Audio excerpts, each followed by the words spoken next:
So we have this great miracle that Jesus does on a Sabbath, as he's wont to do. Why is the Sabbath the best day? Why does Jesus keep choosing the Sabbath to heal people?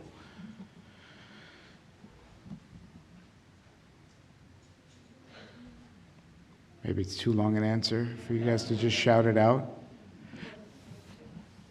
Well, the Pharisees didn't think he was supposed to. Jesus doesn't do things just because he's not supposed to. Jesus does them to show us that we're wrong in thinking that he shouldn't, or that we're not supposed to.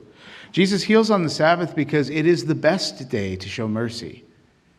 It's a day dedicated to rejuvenation, restoration, of rest. Remember God said 6 days. Jesus reiterates Moses' law. There are 6 days in which work is to be done. On the seventh, you must rest. An interesting understanding of this, Benedict XVI makes clear in his book on the spirit of the liturgy, is that when the Israelites are in Egypt and they're wanting to go out to leave Egypt, God tells Moses, "Go and tell Pharaoh that you need to go into the wilderness to worship me." So the whole idea of the promised land is that God is going to give the Jews a place, not simply to call their own. He's going to give them a place so that they may worship him, so they could spend their whole life, all 7 of the days, working and worshiping God.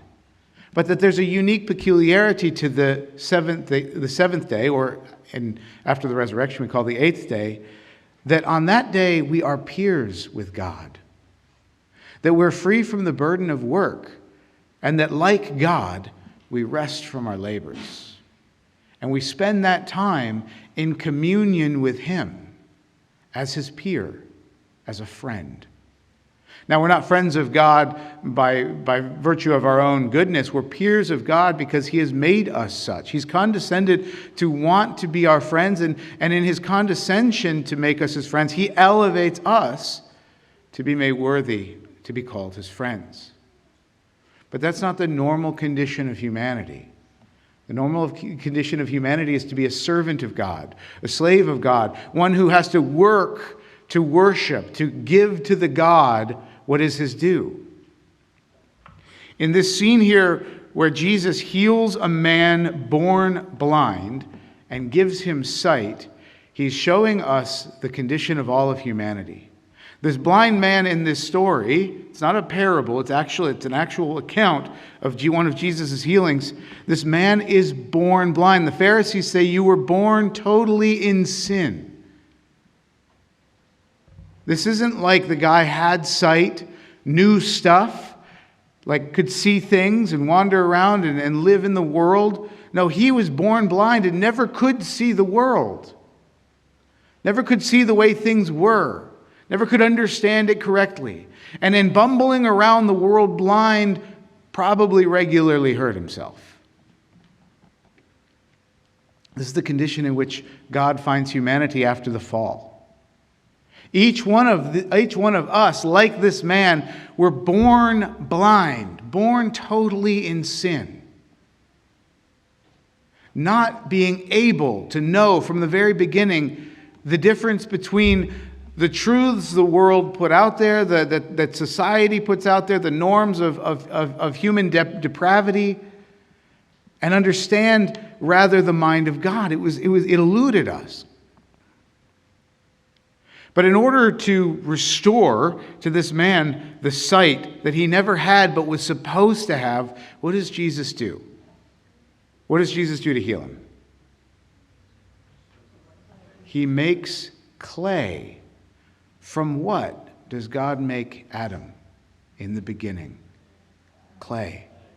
This is the great I am.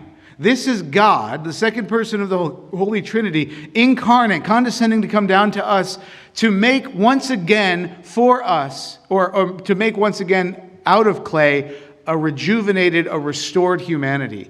He makes clay. The God who once made Adam out of clay makes clay with his own spittle and puts it on this man's eyes, the part of him that was wounded and could not see. There's plenty of us living in the world, plenty of what we are living in the world that is just fine. This man had feet that worked. He had hands that worked. He could eat. His mouth worked. He could speak. He could hear, but he couldn't see. But seeing is necessary to live in the world and to make it to where we want to go. And so it is necessary, perhaps the most necessary thing, to restore sight. And so in this scene, we see Jesus finding humanity, and out of clay and water,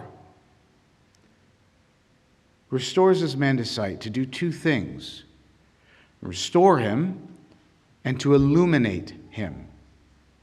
Restoring him, of course, through the clay, the God, the potter, using clay to make his pot, right? And then he says, go and wash in the waters. And it is by these waters that we ourselves have our sight given to us. Not restored as if we had it once and lost it, but something that we never had but ought to have had is restored to us through the waters of baptism. When we are baptized, we are washed clean of that sinfulness into which we were totally born. Washed clean, and our eyes are open. And in our eyes being open, we must learn to do what is right and what is to learn the difference between right and wrong. To see the world as it really is. Not as man sees does God see, but to be able to see as God sees. We see the prophet Samuel, right, judging according to human standards. He sees the 7 sons, and he sees Jesse's first son, and he's like, that's a kingly looking dude. I bet it's going to be him. Based on what? Based on his experience of kings. Based on his experience of what he thinks is going to be best for Israel. And God says, no. Don't judge him based on what you see. But listen to what I tell you is good. Send for the other son. And Samuel's like, what other son? Jesse, do you have any other sons? God says you don't. God says not all your sons are here. And Jesse's like, oh yeah, I forgot one. I'll go get him. He's really nobody though. That's why I didn't even think to bring him. And Samuel's like, but God has chosen that one. I haven't even seen him yet. I can tell you God's chosen that one. We're going to wait for him to get here. And when he gets here, God says, that's the one, anoint him. Samuel anoints him. And what does it say of David after he's anointed? That the Spirit of God rushed upon him from that day. When we are baptized, the Spirit of God rushes upon us so that we can see with his eyes, know with his mind, discern by the counsel of his Spirit the things of this world that we otherwise would not be able to see correctly. And so having been thus restored, now God is able through his illumination to teach us his mind, to teach us his heart. It's not an irony that David is said to be the one whose heart, what does God say? This is a man after my own heart. David's heart was his heart. Now, obviously, just because the Spirit of the Lord rushed upon David, just because David's heart was the heart of God, doesn't mean that David was free from human weakness. We know David sinned a few times and sinned grievously. Just like us. God chose us. God chose you. You, who you are, God chose you. Weak, sinful, confused, selfish, broken. And I speak only of myself here. I don't know what you guys might say of y'all self, but that's certainly who I am. And nevertheless, God chose us to share in his heart, to share in his mind, to be with him. And so he illuminates us to know what is right. St. Paul St. Paul says, learn what is pleasing to the Lord and take no part in the fruitless works of darkness. What is life like when one cannot see? Darkness. And when one can see the light. Now this is where it gets tricky. Just because somebody can't see, does it mean what's out there it doesn't exist? The blind man, did the world still exist when the blind man was blind? Yeah. And to his great detriment, he probably stumbled over all sorts of stuff that existed when he couldn't see it. He couldn't understand the rules of the world because he couldn't understand what was out there. And he was making it as best as he could. But when he could see, he was like, I had no idea what I was missing. Same thing's true with this world. Just because we don't understand how something works doesn't mean it doesn't work that way. And we find ourselves in danger when we don't understand the way something works and try to do it anyways. Who's learning to drive here? You're learning to, yeah, I believe that actually. I do believe that. Who's a teenager? Anybody in the youth group here? Are you learning to drive yet? A little bit, yeah. Would it be a good idea for you to hop in your dad's car and pop on the freeway? No, probably not. Might you get hurt? Might you hurt other people? Yeah, but you want to do it though, right? So why can't you just do it? Because it has to be learned to be done the right way. We all want to live life. But if we just jump onto life and we just get on the freeway and we just start tearing down the road, blasting Sabotage by the Beastie Boys, one of my favorite drive fast songs, right? We can really get hurt. We might even die. We might even hurt somebody else. What about power tools? Who works with power tools? Anybody work with power tools? Yeah, good. What about a miter saw? Who's worked with a miter saw recently? Good, okay, we got somebody with a miter saw. Is it a good idea to hold the board right here like this as you pull? No, probably not, right? Now, with these power tools, chainsaws, miter saws, table saws, I lost a bit of my finger to a table saw. We have to learn the right way to do this. I taught myself how to use a table saw mostly, which is probably why I'm missing a little bit of my finger here. We have to learn the way these things work because guess what? The way they work doesn't care whether or not we know how they work or not. They're going to keep working that way. Whether we know the right way to use a saw or not, that saw is going to work exactly the way it's supposed to work. And if we use it wrongly, we can get hurt. Truth is that way, y'all. Right and wrong is that way, y'all. Whether we know the way the world works or not, it's going to work the way it works. And if we don't understand it, and if we don't conform to its rules, its truth, we find ourselves hurt in miserable, wretched lives. Pursuing something that might be good the wrong way does not get us what we desire. It only gets us hurt.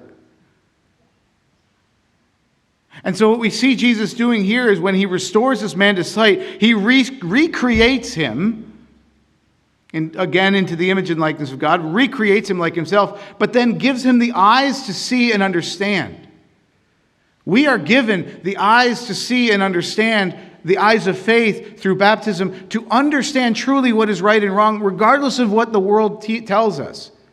To see that it is God who made the world and not man who made the world in his image and likeness.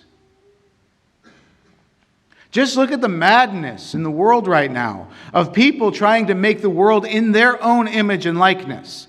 Trying to say the world doesn't really work this way. It works the way I want it to. And you had better go along with what I tell you the world works like, or I'm going to call you mean names. But nevertheless, the world doesn't work that way. It works the way God designed it to work. We work the way God designs us to work. And every time we try to make ourselves work differently from the way God designs our hearts and our minds and our bodies to work, we end up hurting ourselves or others.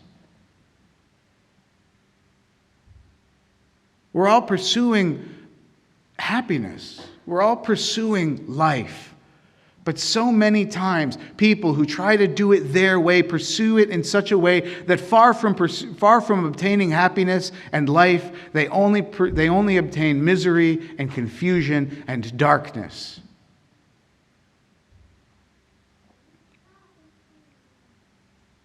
Every time I want to do it my way, I fail. I have never tried to do something my way when it contradicted the way God wanted it to work, and it actually worked. Never, not once. But every time I say I want something and I realize maybe that thing is the wrong thing to have at this time or the wrong way to get it, if I subordinate myself to God's way, I end up getting it and more than I had ever desired.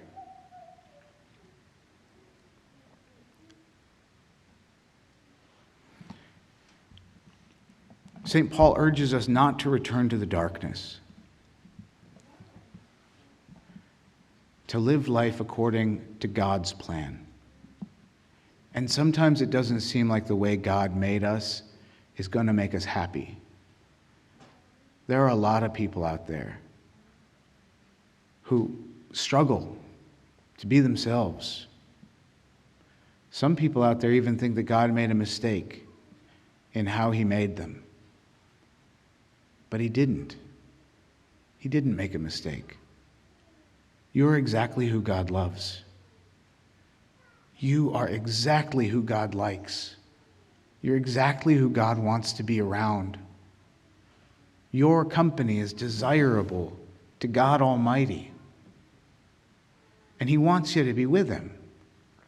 And so he shows us the way.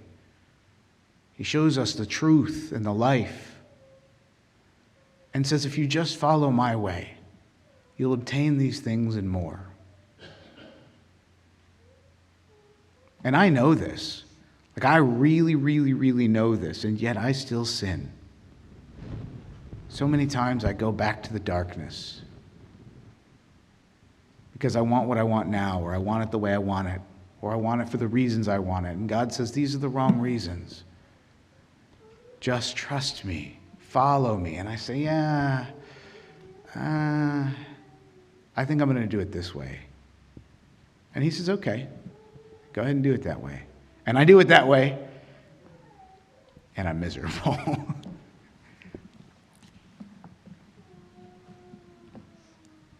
Don't follow the world. Just because society, culture, legislatures, popular culture, just because it says this is right, doesn't mean it's right. We have to test these spirits and see, does it really conform with the way that God made the world?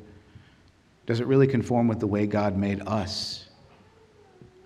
Because if it doesn't, we have to reject it. It's not going to make us happy. It's only going to make us miserable. We're going to pursue something with great energy only to fail.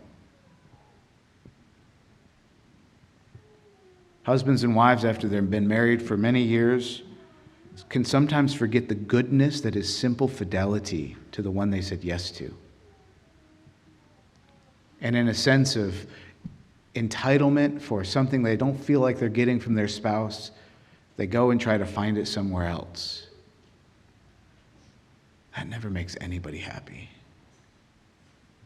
It destroys families.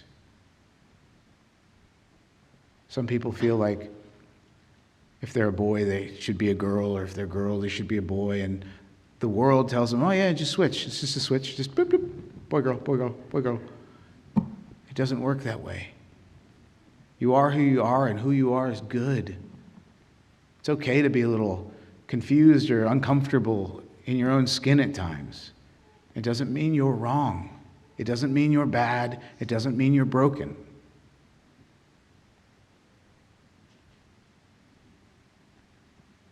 Some people steal from their employers because they don't think they're getting paid enough. And they think, okay, well, if I just find a way to get what I think I'm owed, then I'll be happy. It doesn't work. All manner of immorality we have devised to try to gain for ourselves what God offers us freely and in a way that makes us happy and whole. But we have to do it his way, because he's the one who made it, and he's the one who made us. And here's the beautiful thing about it. He doesn't keep that from us. He doesn't hide the instruction manual to life. He makes it readily available to us through the Scriptures and through the tradition and teachings of the church. Far be it from me to be told by the church, this is the way to please God, and then me say, no, I'm going to do it a different way. That only leads to doom, to death, to despair, to darkness. And so I challenge y'all, you who are Christians, you who have been made new, whose eyes have been opened by the waters of baptism, examine your life. In what parts of your life are you still living in darkness and trying to do things your way, in a way that you know the church, in a way you know Christ has told you this is not the way?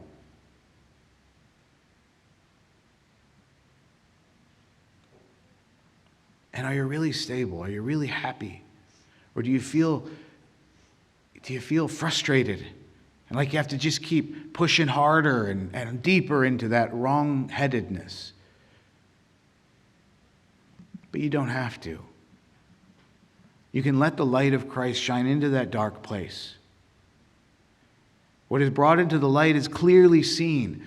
Bring those troubles of your life into the bright glory and splendor of God's own light. Let Him heal it for you as He healed the eyes of this blind man, so that you can be whole and happy and see clearly what way to walk in this world, so it leads you to where you really want to go. To end up where you really want to end up. To enjoy what you really want to enjoy. Friendship with God.